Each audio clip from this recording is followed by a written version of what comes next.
Hello बच्चों, welcome back to my YouTube channel maths plaza. तो बच्चों, आज मैं इस वीडियो में Bihar board class 9 history chapter 4 विश्व युद्धों का इतिहास, इसका लेक्चर 2 तक अपलोड हो गया है। आज हम इसमें लेक्चर 3 जो है बताने वाले हैं, ठीक ना। तो लेक्चर 2 तक जो इसमें बताया गया था, उसमें लास्ट टॉपिक क्या था, नई राजनीतिक व्यवस्था का उदय, ठीक ना। आज जो हम लोग पढ़ने वाले इसमें है द्वितीय विश्व युद्ध की पृष्ठभूमि तैयारी। पहले विश्व युद्ध के बाद जब दूसरा विश्व युद्ध का पूरा तैयारी जोर शोर से चल रही है ना, तो ये हम यहाँ पे पढ़ने वाले हैं। प्रथम विश्व युद्ध की भयावहता और व्यापकता से लोग आक्रांत थे, ठीक ना। हल्ला मत करो।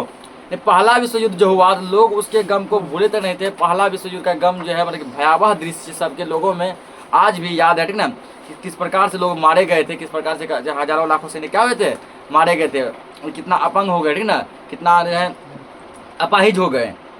सभी राष्ट्र भविष्य में ऐसे किसी युद्ध की कल्पना से बचना चाहते थे। जितना भी देश था वो हमेशा ये सोचते थे, ठीक ना, कि कुछ भी हो जाए विश्व युद्ध ना हो, कुछ भी हो जाए विश्व युद्ध ना हो, सब उससे बचना चाहते थे। इसके लिए अंतर्राष्ट्रीय संगठन भी बनाया गया था, ठीक ना।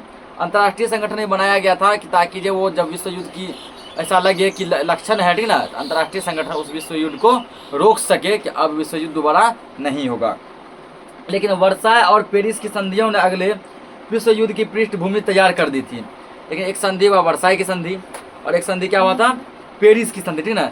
ये दोनों संधि ऐसे थे जिसके कारण कि सभी राष्ट्र क्या होगा, ठीक ना, सभी राष्ट्र जो है अपने आप में पूरा जब सोचने लगे कि लगता है हमें अब जो द्वितीय विश्व युद्ध की जरूरत है। जिस तरह से पराजित राष्ट्रों पर निर्णय थोपे गए थे, उनका अपमान किया गया था। इससे यही स्पष्ट था कि अगला विश्व युद्ध होकर ही रहेगा, ठीक ना। जो देश हार गए थे, जो पराजित हो गए थे, टोटल खर्चा उस पर क्या कर दिया गया था, थोप दिया गया था कि जितना भी खर्चा हुआ सब कौन चुकाएगा, तुम चुकाएगा। युद्ध में जितना खर्चा हुआ सब तुम चुकाएगा। उसका अपमान किया गया, ठीक ना, बेइज्जती किया गया, ठीक ना, अपमान किया गया, बेइज्जती किया गया, जिसके कारण कि ऐसा जो देश जो अपना अपमान बेइज्जती को नहीं भूल सकता था, और जो ऐसा लगा दूसरा विश्व युद्ध अब होकर रहेगा। यद्यपि इतना शीघ्र इसकी शुरुआत हो जाएगी, इसकी कल्पना शायद किसी ने नहीं की थी। कोई ने ये सबको पता था कि अगला विश्व युद्ध होगा, इतना जल्दी होगा ये किसी को नहीं लग रहा था कि इतना जल्दी हो जाएगा, ठीक ना। प्रथम विश्व युद्ध साम्राज्यवाद को समाप्त नहीं कर सका, बल्कि इसकी समाप्ति के उपरांत जो समझौते हुए उससे साम्राज्यवाद का वेग और प्रचंड हो गया।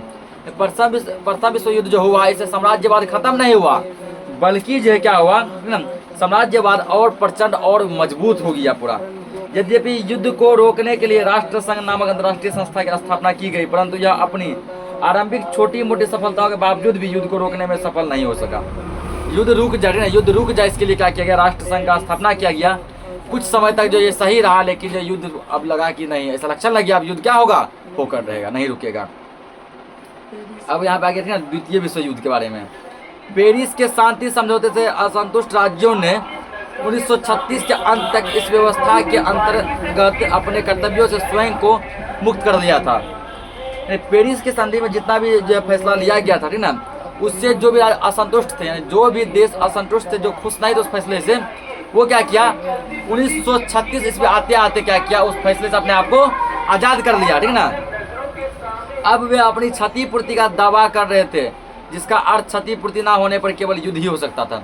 उसका कहना था कि हम तो तुम लोग का क्षतिपूर्ति पूरा कर दिए ना, अब मेरा जो क्षति हुआ है उसको पूरा कौन करेगा, मेरा क्षति को पूरा कौन करेगा, ठीक ना। और इसका एकमात्र चारा क्या था, युद्ध। युद्ध के अलावा और कोई दूसरा यहाँ पे जो है रास्ता नहीं था।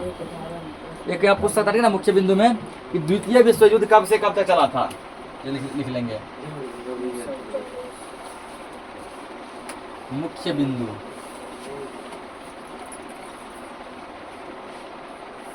मुख्य बिंदु पॉइंट नंबर कितना था लिखाए थे, अभी क्या पॉइंट नंबर 15 होगा, ठीक ना। पॉइंट 15 से लिखेंगे द्वितीय विश्व युद्ध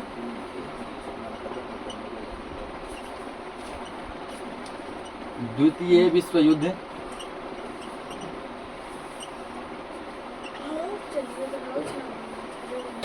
1939 से 1945 तक चला था।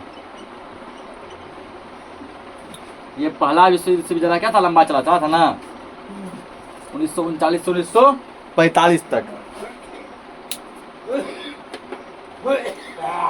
इस खतरे के कारण ब्रिटिश सरकार जो अपनी ओर से निःशस्त्रीकरण करके एक उदाहरण प्रस्तुत करनी चाहती थी, ऐसा करने का इरादा छोड़ दिया और प्रतिरक्षा के नाम पर सशस्त्रीकरण में जुट गई। इंग्लैंड की सरकार जो सोचे थे ठीक ना कि हम जो ऐसे कर लेंगे वैसे कर लेंगे तो रक्षा कर लेंगे, लेकिन अब लग गया कि नहीं, जनता अब आज उग्र हो चुका है, सब देश अब उग्र हो चुका है ठीक ना, यूँ किसी भी शासन वासन करके जो है हमारा जो है कुछ भी नहीं हो सकता है। राष्ट्रसंघ इन तमाम घटनाओं का मौन और मुख्य साक्षी बना रहा। राष्ट्रसंघ जो बना था जो कि युद्ध को रोक सके, कुछ नहीं कर सका, वो एकदम चुप रहा। द्वितीय विश्व युद्ध के कारणों की चर्चा के क्रम में प्रथम विश्व युद्ध की समाप्ति और पेरिस संधि से लेकर 1939 तक के घटनाक्रम का उल्लेख प्रासंगिक होगा, जिसकी अपरिहार्य परिणत के रूप में द्वितीय विश्व युद्ध सामने हुआ। तो द्वितीय विश्व युद्ध का सबसे मेन रूप समझो था वो क्या था, वर्साय और पेरिस की संधि। प्रथम विश्व युद्ध के बाद दो संधि हुई थी, पहला वर्साय की संधि और क्या हुआ था, पेरिस की संधि, ठीक ना। इन दोनों के बाद क्या हुआ था, तो द्वितीय विश्व युद्ध जो है लगा इतना कुछ जो है हारे हुए देश में थोप दिया गया कि देश पूरा असंतुष्ट था, खुश बिल्कुल भी नहीं था। तो अगला हेडिंग है वर्साय की संधि की विसंगतियां। द्वितीय विश्व युद्ध का बीजारोपण वर्साय की संधि में ही हो गया था। वर्साय का जब संधि हुआ था तब ये लग गया था कि द्वितीय विश्व युद्ध होगा, अगला एक विश्व युद्ध होगा, क्योंकि जो देश हारे थे उसका अपमान किया गया, उसमें बेइज्जती किया गया, टोटल कर्ज उस पर थोप दिया गया। पेरिस शांति सम्मेलन में ही सिद्धांत की बातों को विजित राष्ट्र गुप्त संधियों के माध्यम से झुठलाते भी रहे। सोवियत रूस ने गुप्त संधि की शर्तों का भंडाफोड़ कर जहां एक और विजित राष्ट्रों की हकीकत को उजागर किया, वहीं पराजित राष्ट्र सत्य से परिचित हो बौखला गए, ठीक ना। रूस जो क्या किया, रूस क्या किया, गुप्त संधि का जो कंडीशन था उसको भंडाफोड़ कर दिया। जो भंडाफोड़ कर दिया, जो राष्ट्र जीते थे, जीतने वाले देशों का हकीकत सामने आ गया और हारने वाला देश पर क्या बुखला गया, ये बात सुन के कि हमारे साथ ऐसा हुआ था। अगला क्या, वचन विमुखता, ठीक ना, वचन विमुखता समझते हैं क्या। राष्ट्रसंघ के विधान पर हस्ताक्षर कर सभी सदस्यों राज्यों से वादा किया था कि वे सामूहिक रूप से सबकी प्रादेशिक अखंडता और राजनीतिक स्वतंत्रता की रक्षा करेंगे, ठीक ना। एक क्या था, एक राष्ट्रसंघ जो बना था उसमें सब देश अपना अपना सिग्नेचर किए थे कि वो हमेशा क्या करेंगे, प्रादेशिक अखंडता और राजनीतिक स्वतंत्रता की रक्षा करेंगे, इसको कभी भी वो नहीं तोड़ेंगे। अवसर आने पर सब समर्थ राष्ट्र पीछे हटते गए, लेकिन जैसे जैसे मौका आते गया, जो सब देश वहाँ सिग्नेचर किए थे सब क्या होते चले गए, सब पीछे होते चले गए, ठीक ना। रूस को सदस्य नहीं बनाया गया था, अमेरिका सदस्य बनने से इनकार कर दिया था। रूस जो देश था उसको क्या किया गया, सदस्य नहीं बनाया। अमेरिका को जब सदस्य बनने का ऑफर आया, वो क्या किया, इनकार कर दिया कि हम सदस्य नहीं बनेंगे। चीन जापान की साम्राज्यवादी नीतियों का शिकार होता रहा। चीन का क्या, जापान का जो साम्राज्यवादी नीति का शिकार होता चला गया और इटली अबिसिनिया को रौंदता रहा। इटली क्या किया, अबिसिनिया एक देश है ना, उस पर अधिकार करके उसको पूरा रौंदता रहा। फ्रांस चेकोस्लोवाकिया के विनाश में सहायक हुआ। चेकोस्लोवाकिया देश पूरा विनाश हो गया, ठीक ना। इसका विनाश में सबसे बड़ा हाथ किसका था, फ्रांस का था। हिटलर चेक राज्यों को हड़पता रहा और ब्रिटेन तथा फ्रांस देखते रहे, ठीक ना। चेक राज्य को हिटलर क्या किया, हड़पता रहा, ब्रिटेन भी कुछ नहीं कर सका, फ्रांस भी कुछ नहीं कर सका। धोखेबाजी की नीति से आक्रामक प्रवृत्तियों को काफी प्रोत्साहन मिला। जापान ने चीन पर आक्रमण कर मंचूरिया पर अधिकार कर लिया। चीन का एक जगह है मंचूरिया, चीन का एक जगह क्या है, मंचूरिया। जापान क्या चीन पर अटैक किया और मंचूरिया जगह को जीत के अपने अधिकार में ले लिया। अबिसिनिया मुसोलिनी के आक्रामक नीति का शिकार हुआ। एक यहाँ नया आदमी आ गया मुसोलिनी और एक नया आदमी हिटलर, ठीक ना, मुसोलिनी और हिटलर। तो अबिसिनिया क्या हुआ, मुसोलिनी के आक्रामक नीति से पूरा शिकार हो गया। मुसोलिनी का सफलता प्राप्त करते देख हिटलर ने ऑस्ट्रिया और चेकोस्लोवाकिया पर धावा बोल दिया। देखा कि मुसोलिनी क्या कर रहा, सफलता प्राप्त कर रहा, तरक्की प्राप्त कर रहा, हिटलर को बर्दाश्त नहीं हुआ और ये क्या किया, ऑस्ट्रिया और चेकोस्लोवाकिया पर हमला कर दिया। उसने पोलैंड पर भी चढ़ाई कर दी और इसके साथ ही द्वितीय विश्व युद्ध आरंभ हो गया। हिटलर क्या किया, पोलैंड पर भी क्या किया, अटैक कर दिया, जिसके कारण अब यहाँ से द्वितीय विश्व युद्ध शुरू हो गया। द्वितीय विश्व युद्ध में भी पहले क्या हुआ, पहले हुआ गृह युद्ध। क्या हुआ, गृह युद्ध। अब समझते हैं गृह युद्ध क्या है। गुटबंदी और सैनिक संधियां भी द्वितीय विश्व युद्ध के लिए जिम्मेवार थी। नहीं केवल जो है समझो कि पेरिस की संधि या फिर जो आक्रामक या फिर वर्साय की संधि ये सब ही नहीं था, बल्कि गुटबंदी और सैनिक संधियां भी द्वितीय विश्व युद्ध के लिए जिम्मेदार थी। शांति बनाए रखने के नाम पर यूरोप में अनेक संधियां हुई। अब कोई युद्ध ना हो, सभी देश आपस में क्या रहे, शांति बनाकर रहे। इसके लिए क्या हुआ, बहुत सारा यूरोप में संधि हुआ, जिसके परिणाम स्वरूप यूरोप पुनः दो गुटों में बंट गया। एक गुट का नेता जर्मनी बना, दूसरा गुट का नेता फ्रांस बना, ठीक ना। यूरोप को 2 गुटों में बांट दिया गया, यूरोप को 2 गुटों में बांट दिया गया। पहला गुट का नेता कौन बना? जर्मनी, ठीक है। पहले गुट का नेता किसको बनाया गया? जर्मनी को, और द्वितीय गुट का नेता फ्रांस को बनाया गया। इस गुटबंदी के पीछे सैद्धांतिक समानता और हितों की एकता थी।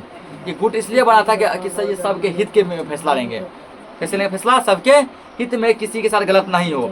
इटली, जापान और जर्मनी एक सिद्धांत फासिज्म में विश्वास रखते थे, ठीक ना।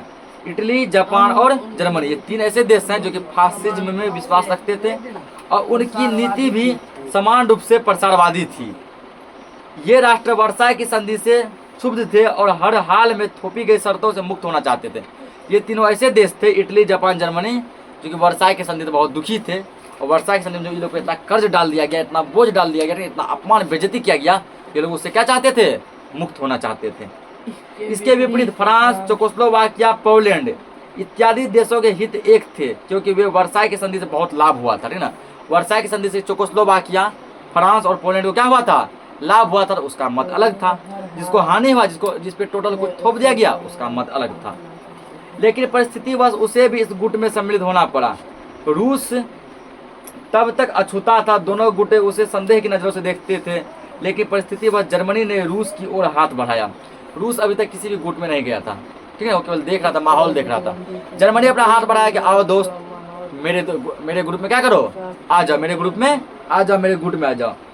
इस तरह गुटबंदी से संपूर्ण यूरोप का माहौल विषाक्त हो गया था। विषाक्त माहौल में शंका के लिए हर छोटी बात महत्वपूर्ण थी, ठीक है ना। लेकिन इसमें क्या था, अब छोटा छोटा बात भी क्या लगता था? बहुत बड़ा बात है, कब युद्ध छिड़ जाए, कब युद्ध छिड़ जाए, पूरा एक डर का माहौल था। अब हथियार बंदी, अगला हेडिंग क्या है? हथियार बंदी। गुटबंदी और संशय के माहौल में प्रत्येक राष्ट्र अपने को असुरक्षित महसूस कर लेते। सब देश को ऐसा लग रहा था कि हम बिल्कुल भी सुरक्षित नहीं है, ठीक ना। कब हमारे ऊपर कौन सा देश हमला कर देगा, ये कहना बहुत दुर्लभ है। कहना बहुत क्या है? दुर्लभ है, बहुत मुश्किल है। कब हो सकता है रात में सोए कोई बम गिरा दिया, ठीक ना। परिणाम स्वरूप सशस्त्रीकरण को बढ़ावा मिला। ब्रिटिश सरकार जो निशस्त्रीकरण का उदाहरण पेश करना चाहती थी कि वित्त मंत्री ने चैम्बरलिन ने मार्च 1937 में घोषणा की कि प्रतिरक्षा व्यय की पूर्ति अब केवल कर लगाकर नहीं की जाएगी, ठीक ना। बोला प्रतिरक्षा की पूर्ति, प्रतिरक्षा मतलब अपने लिए रक्षा का, जो रक्षा पे, जैसे कोई देश संकट में, ठीक ना, वो अपने रक्षा के लिए जितना भी रुपए खर्च करेगा उस पर टैक्स नहीं लगेगा, उसमें क्या होगा? टैक्स नहीं लगेगा, ठीक ना।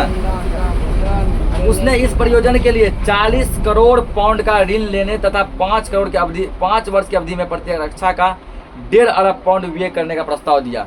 बोला कि इसके बचने के लिए, ठीक ना, कि कोई देश जो 40 करोड़ पाउंड का ऋण ले सकता है, 40 करोड़ पाउंड का ऋण ले सकता है और 5 साल के समय में अपने रक्षा के लिए जो है वो 1.5 अरब पाउंड खर्च कर सकता है। इतना ऋण लेके 1.5 अरब क्या कर सकता है? 5 साल के बीच वो खर्च कर सकता है। प्रधानमंत्री बाल्डविन ने इन प्रस्तावों का समर्थन यह कहकर कर दिया कि उनका उद्देश्य आक्रमण को रोकना है, ठीक ना। इंग्लैंड का जो प्रधानमंत्री था ब्रिटेन का, वो था बाल्डविन। कौन थे? बाल्डविन। वो ये कहकर रोक दिए कि उसका समर्थन जो है और युद्ध करना नहीं है, बल्कि क्या, युद्ध को रोकना है। प्रत्येक देश का रक्षा बजट बढ़ रहा था और नए नए हथियारों से प्रत्येक राष्ट्र अपनी सेना को सुसज्जित कर रहा था, ठीक ना। प्रत्येक देश अपने रक्षा में लग गए कि यदि वो देश अटैक करेगा तो हम भी उससे कम नहीं है। मुंहतोड़ का जवाब किससे देंगे? मुंहतोड़ से देंगे। और ईंट का जवाब पत्थर से देंगे। सब क्या किया, अपने अपना हथियार को बढ़ाने लगा। सौ सेना और वायु सेना पर जोर दिया जाने लगा। इस सैनिक तैयारी से असुरक्षा की भावना का संचार किया गया, ठीक ना। सब जो क्या किया, अपना सैनिक पर इतना पैसा खर्च किया कि यदि देश कुछ हो जाए ना, हम लोग उसका सामना डट के करेंगे। अगला हेडिंग है राष्ट्र संघ की असफलता। राष्ट्र संघ की भ्रामक शक्तियां और सदस्य राष्ट्रों के सहयोग का अभाव भी द्वितीय विश्व युद्ध का कारण बना। द्वितीय विश्व युद्ध का कारण क्या बना? राष्ट्र संघ की असफलता भी, ठीक ना। राष्ट्र संघ ने छोटे छोटे राज्यों के मामलों को आसानी से सुलझा दिया, लेकिन बड़े राष्ट्र के मामलों में उसने अपने को असक्षम पाया और अंततः उसको इस कार्य के लिए समर्थन और शक्तिशाली राष्ट्र का सहयोग नहीं मिला। जो छोटा छोटा देश था, ठीक ना, उसको समझा बुझा दिया, नूनू रे बाबू रे सुगा मैना करके उसको क्या कर दिया गया? समझा दिया गया कि देखो युद्ध तुम्हारे लायक नहीं है, युद्ध तुम मत करो, ऐसे करके उसको बहला फुसला दिया गया, वो मान भी गया। लेकिन जो बड़े बड़े देश थे, जैसे जर्मनी हो गया, ठीक ना, फ्रांस वगैरह हो गया, या फिर मान के चलो कि जापान हो गया, ये सब मानने वाला नहीं था, इस युद्ध करके ही मानता।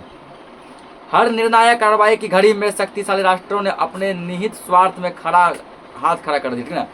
जो बड़े बड़े राष्ट्र थे उसका वही कहना था कि हमारे साथ बहुत गलत हुआ है, हमारे साथ क्या बहुत गलत हुआ है, युद्ध का अब जो कुछ भी वो युद्ध होके रहेगा, अपमान का बदला हम लोग लेके रहेंगे।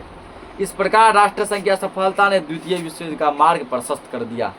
ठीक है ना, तो राष्ट्रसंघ असफल हो गए सबको समझाने बुझाने में, यहाँ से भी दूसरा विश्व युद्ध का रास्ता खुल गया। अगला हेडिंग है विश्वव्यापी आर्थिक मंदी। ठीक है ना, नहीं पूरे दुनिया में सब आपातकाल भी आया था, यानी कि आर्थिक मंदी, मतलब कि सब देश क्या हो गए थे ना, खाने के लिए मुमताज हो गए थे, खाने के लिए क्या हो गए, मुमताज हो गए। भोजन तक सही से नहीं मिल पा रहा था, युद्ध कहाँ से लड़ेगा, युद्ध में कि करोड़ों अरबों रुपए खर्च होते हैं। प्रथम विश्व युद्ध के बाद 1929 से 30 के काल में विश्वव्यापी आर्थिक मंदी आया था। ठीक ना, ये लिख लो, पूछ सकता है विश्वव्यापी आर्थिक मंदी कब आया था, 1929 से 30 के बीच में, जो कि पूरी दुनिया में आया था। प्रथम विश्व युद्ध के बाद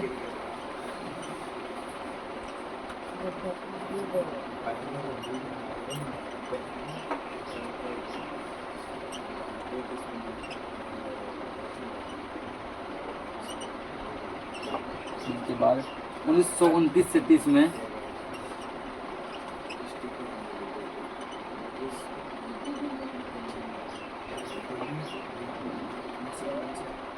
विश्वव्यापी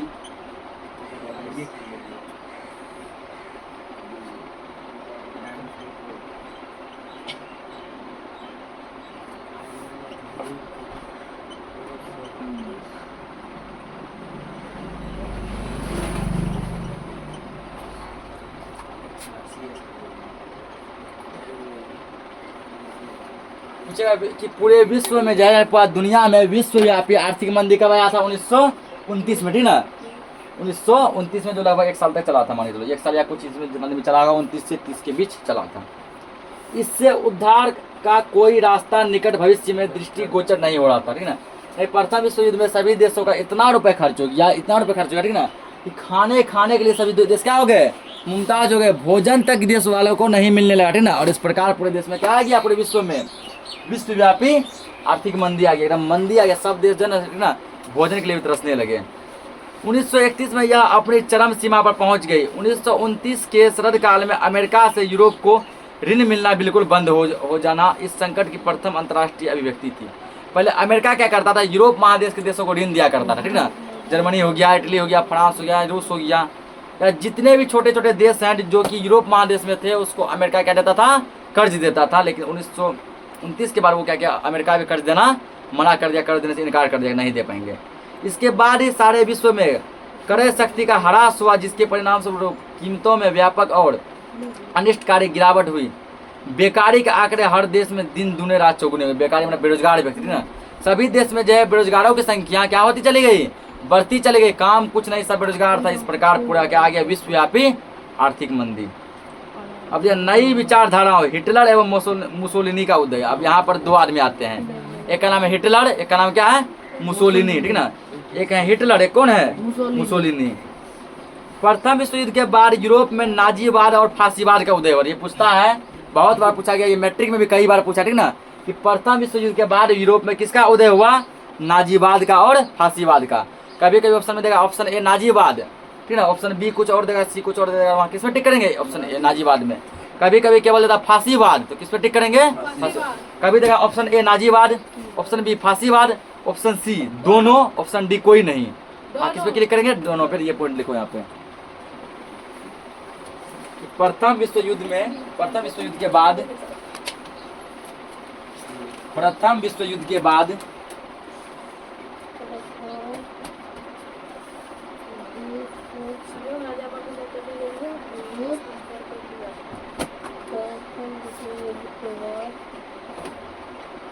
प्रथम विश्व युद्ध के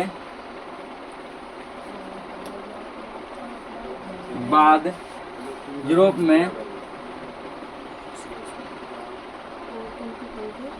में नाजीवाद और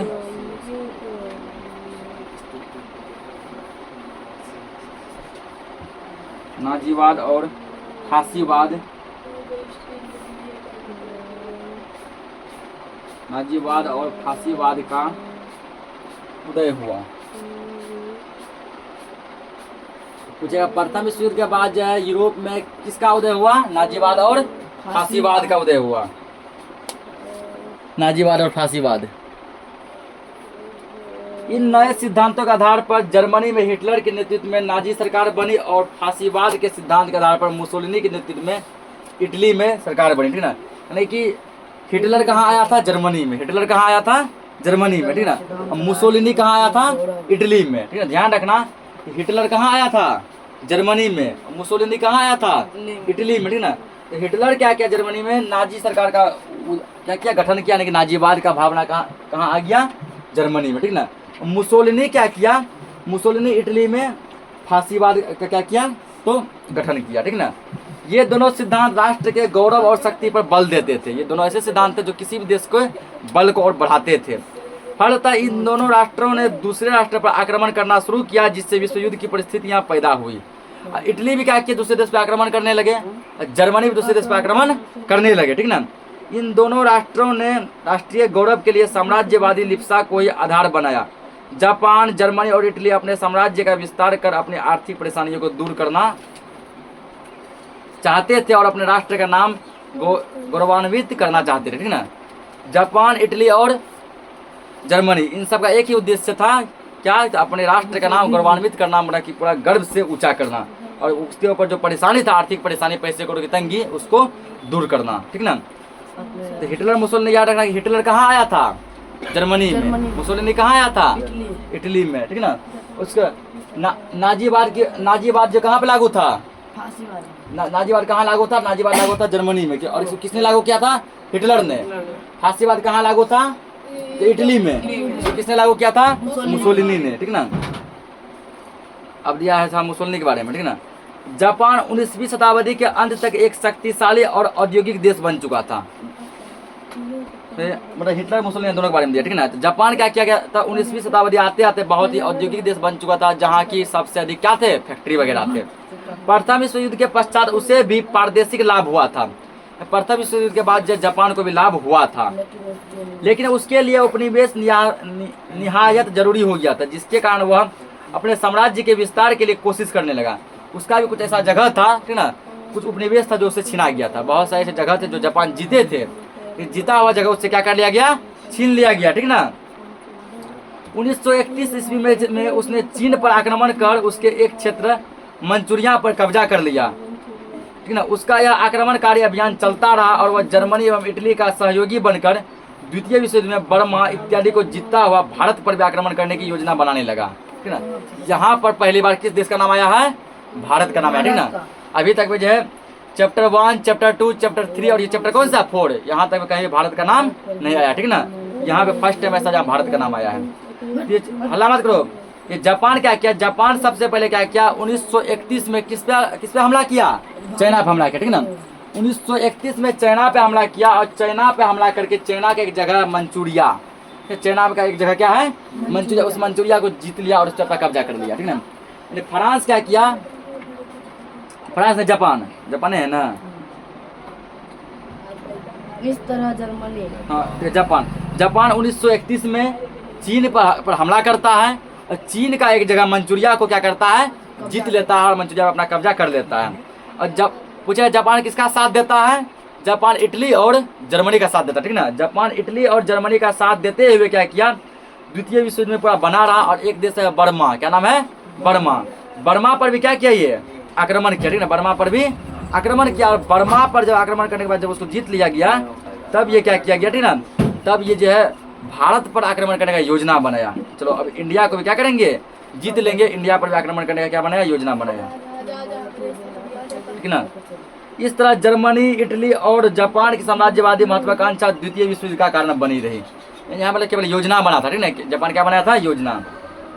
अगला हट गया तुष्टीकरण की नीति।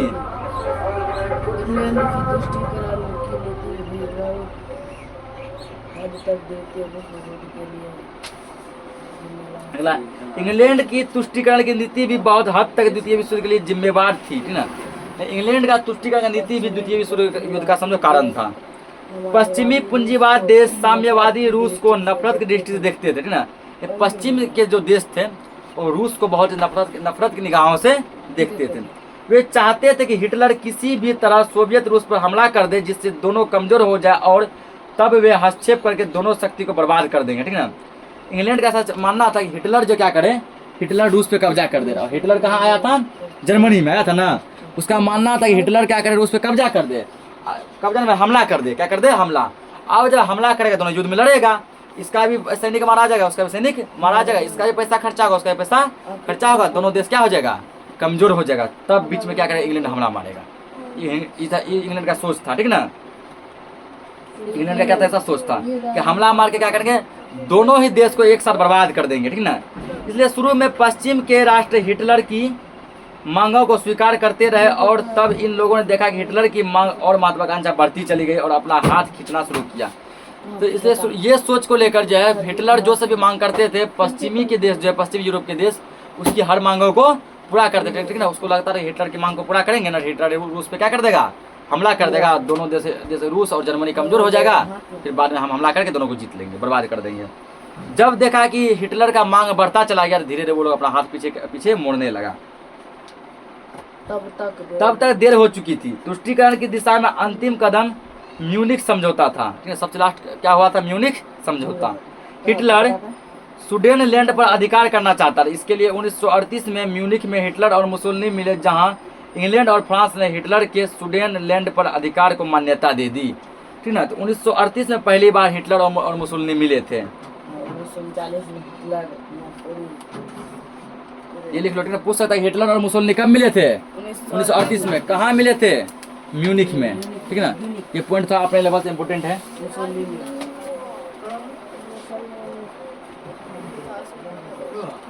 1938 में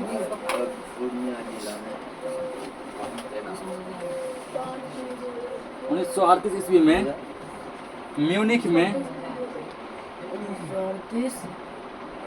1938 ईस्वी में म्यूनिख में हिटलर और मुसोलिनी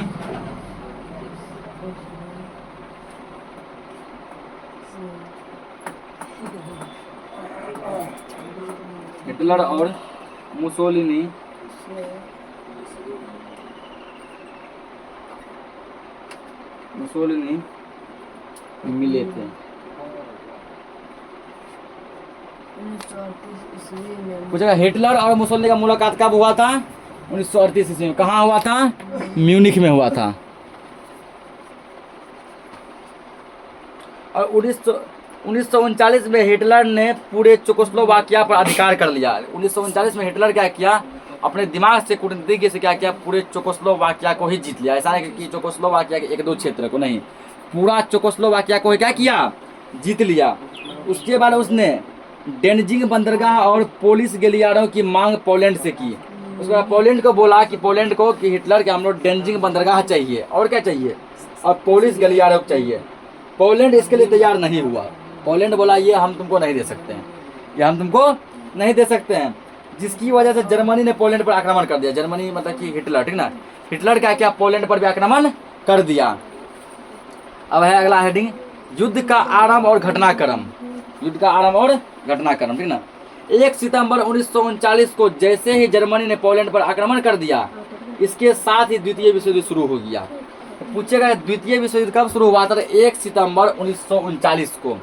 1 सितंबर 1939 को ये लिखेंगे, ठीक है। कहाँ शुरू हुआ था, जर्मनी क्या किया, पोलैंड पर आक्रमण करे, क्योंकि जर्मनी पोलैंड को बोला, ठीक है, उसे मांग किया था तुम हमको डेजिंग बंदरगाह और पोलिस गलियारा दे दो, पोलिस गलियारे और डेजिंग बंदरगाह दे दो। जिसके कारण क्या किया, पोलैंड जो देने से क्या किया, इनकार कर दिया कि हम तुम्हें नहीं देंगे, जो करना है कर लो। बोलो ठीक है, हमसे पंगा, ठीक ना, और तो मिलो फील्ड पे, ठीक ना। फील्ड पे मिलो, क्या किया, 1 सितंबर 1939 को हमला कर दिया। हमला किया, यहाँ से द्वितीय विश्व युद्ध शुरू हो गया। ब्रिटेन और फ्रांस ने 2 दिन बाद 3 सितंबर 1939 को जर्मनी के विरुद्ध युद्ध की घोषणा कर दी। जर्मनी हमला किया पोलैंड पर। जर्मनी किस पे हमला किया, पोलैंड पर।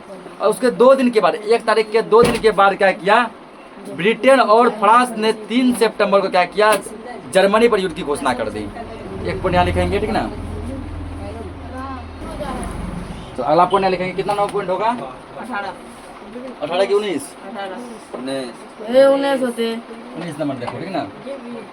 1 सितंबर 1939 को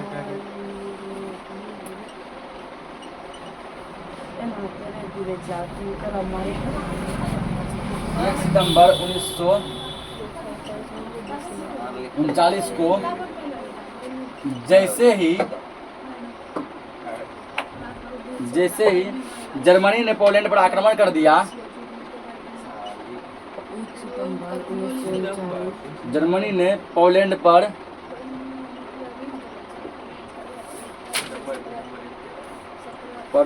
आक्रमण कर दिया,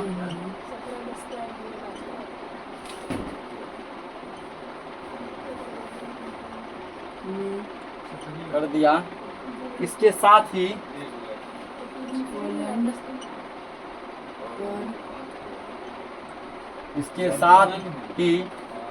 द्वितीय विश्व युद्ध आक्रमण कर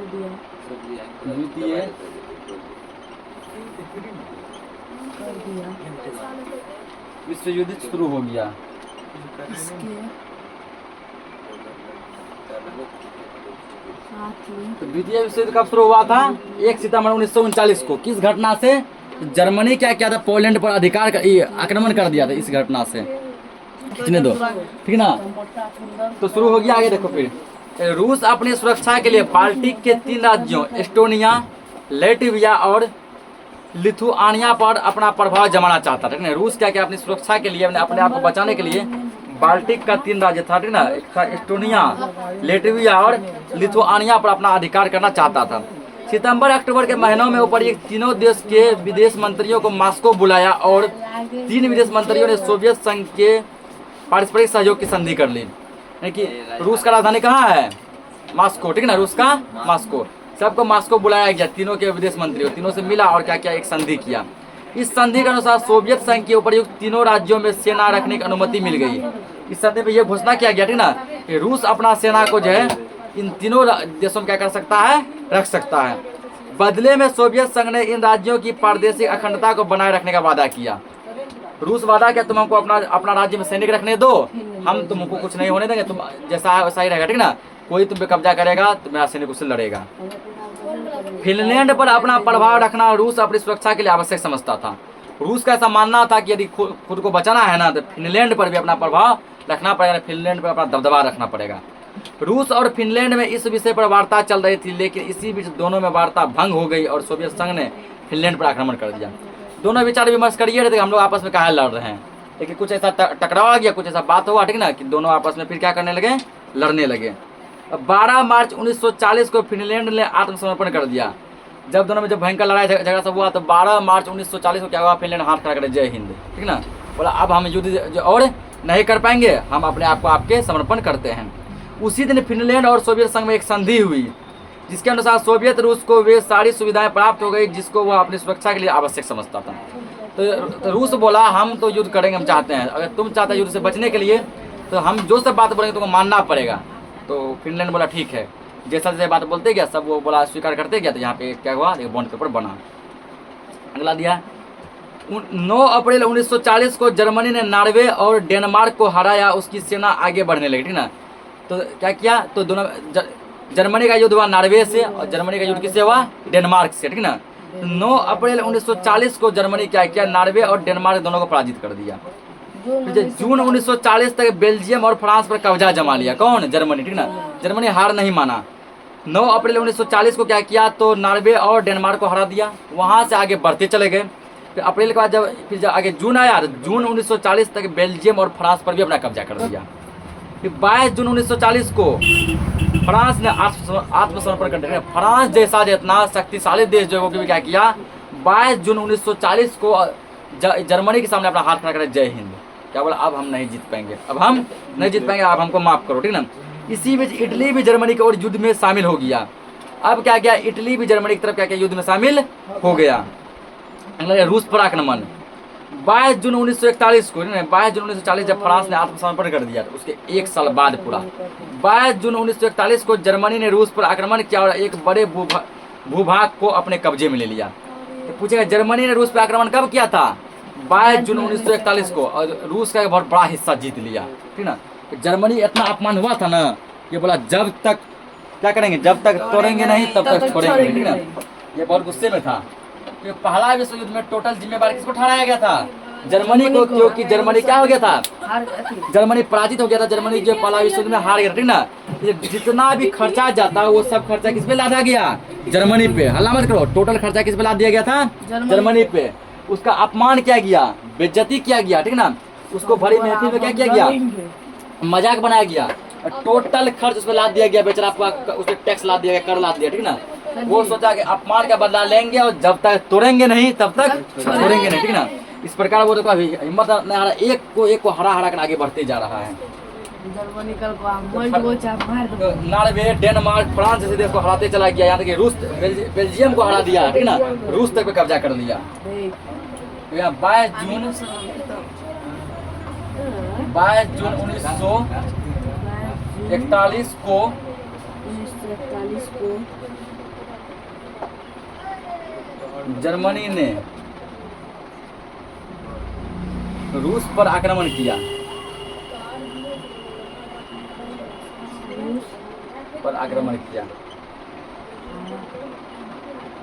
पूछेगा जर्मनी ने रूस पर आक्रमण कब किया, 22 जून 1941 को, ठीक ना। और उसमें रूस का बहुत बड़ा हिस्सा जीत लिया। साथ ही साथ पुनः जर्मनी सेना मॉस्को की ओर बढ़ने लगी, मगर रूस ने इसका डटकर मुकाबला किया और जर्मनी को पीछे हटना पड़ा, ठीक ना। फिर जब रूस के एक बड़े हिस्से को जीत लिया, अब सोचा जर्मनी की रूस की राजधानी मॉस्को पर भी कब्जा किया जाए, ठीक ना। डायरेक्ट राजधानी की ओर बढ़ा। रूस भी क्या क्या जमकर सामना किया और वहाँ पर क्या हुआ, जर्मनी थोड़ा पीछे हट गया, ठीक ना। जब जर्मनी को मॉस्को क्षेत्र अपनाने में विफलता मिली तो उसने रूस के दक्षिणी भाग पर आक्रमण कर दिया। बोला कोई बात नहीं, राजधानी नहीं जीतेंगे तो उसका बगले का इलाका जीत लेंगे, ठीक ना। तो रूस के दक्षिणी भाग पे क्या किया, आक्रमण कर दिया। अगस्त 1942 ईस्वी में जर्मन सेना स्टालिनग्राद के निकट तक पहुंच गई। यह युद्ध करीब 5 महीना तक चलता रहा। स्टालिनग्राद के निकट जो युद्ध जो कितना महीना चला, 5 महीना तक चला। अगस्त सितंबर में स्टालिन ने अपनी सुरक्षा व्यवस्था का पुनर्गठन किया और रूसी सेना एवं नागरिकों को नए उत्साह से शत्रु को रोकने की प्रेरणा दी, ठीक ना। स्टालिन क्या किया, स्टालिन आदमी का नाम है, ठीक ना। स्टालिन क्या किया, रूसी सेना को अपने दुश्मन से बचने के लिए एक नया निर्देश दिया।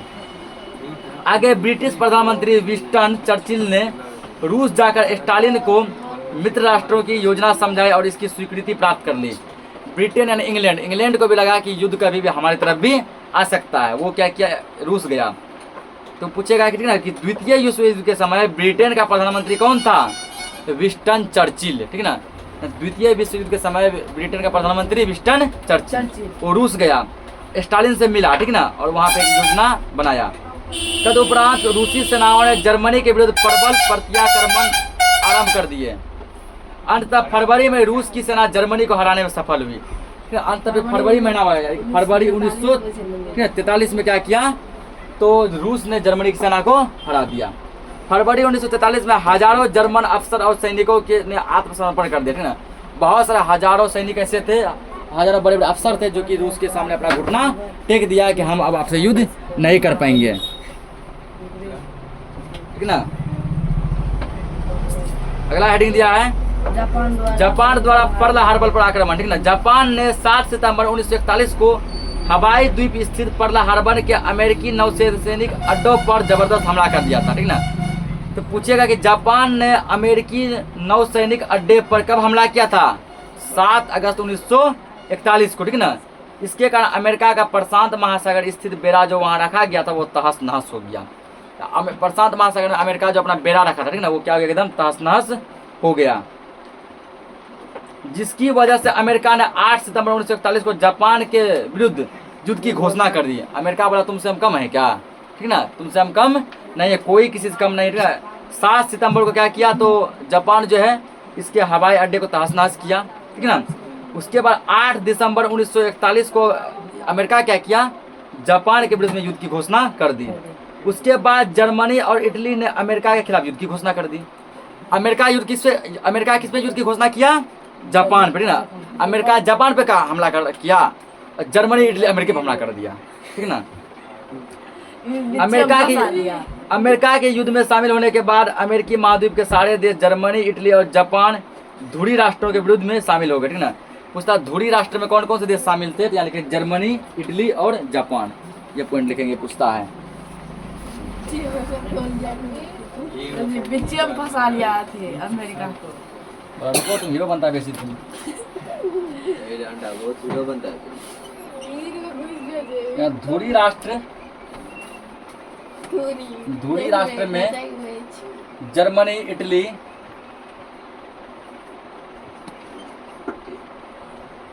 इटली, धुरी राष्ट्र और जापान शामिल थे।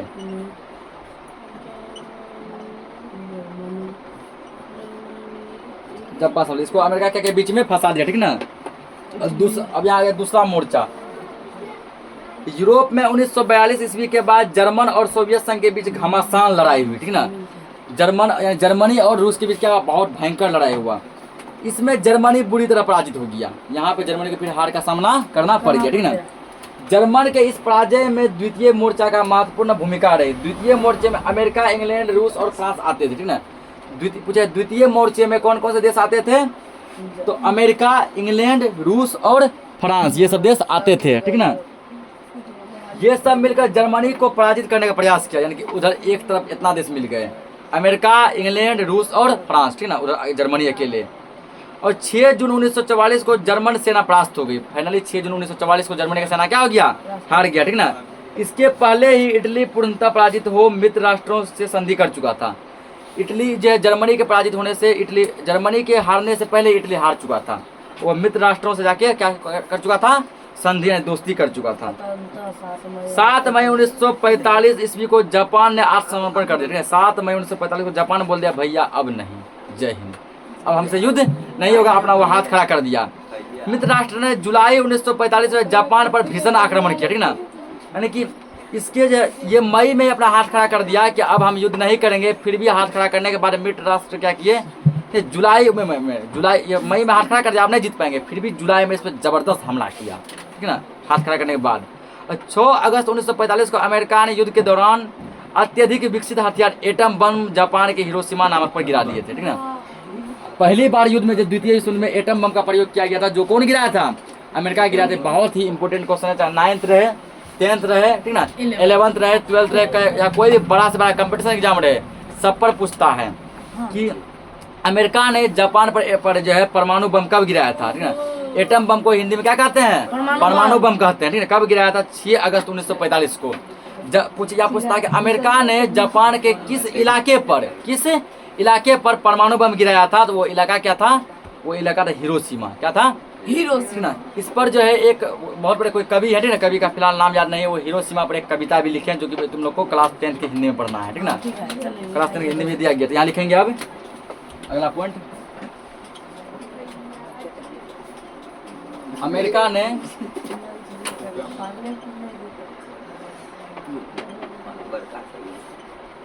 अमेरिका ने 6 अगस्त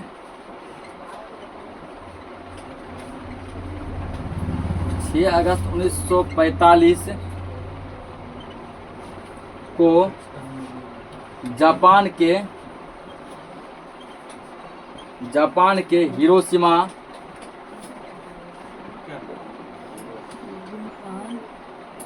के हिरोशिमा नामक शहर पर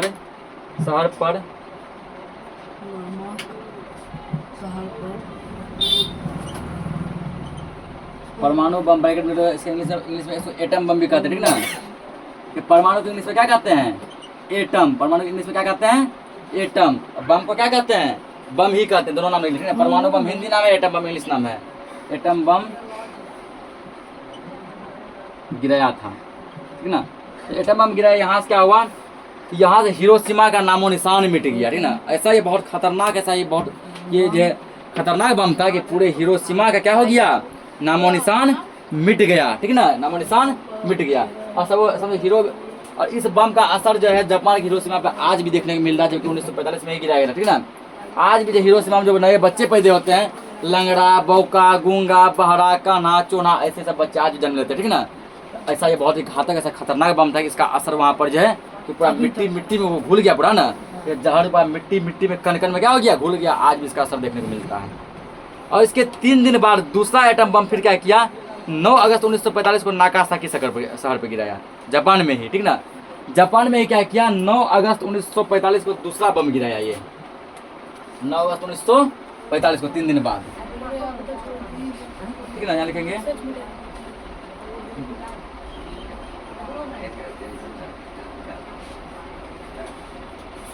9 अगस्त 1945 को दूसरा एटम बम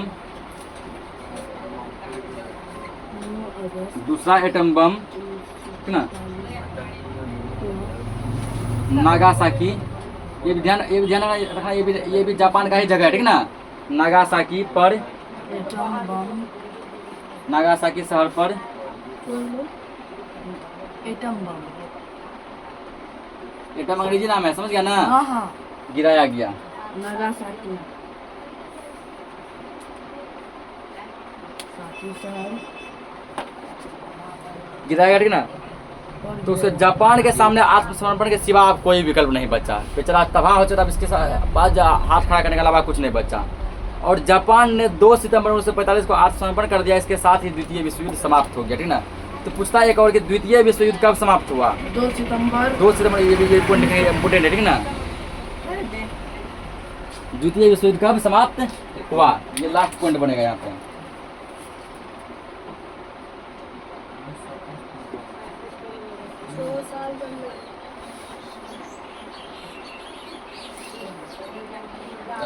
यहाँ लिखना क्या है कि द्वितीय विश्व युद्ध ऐसे लिखा है 2 सितंबर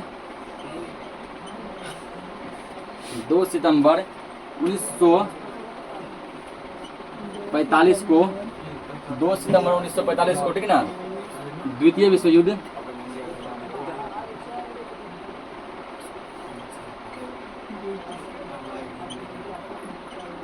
युद्ध समाप्त हो गया। तो ये पक्का जो 6 साल चला, ठीक ना। 1 सितंबर 1939 को क्या हुआ था, युद्ध आरंभ हुआ था, और 2 सितंबर 1945 को युद्ध क्या हुआ, खत्म हुआ। ये लगभग पक्का 6 साल तक ये क्या हुआ, कंटिन्यू युद्ध चलता रहा, ठीक ना। तो इसी के साथ ये चैप्टर खत्म हो गया। मिलते हैं हम नेक्स्ट लेक्चर में, तब तक के लिए जय हिंद।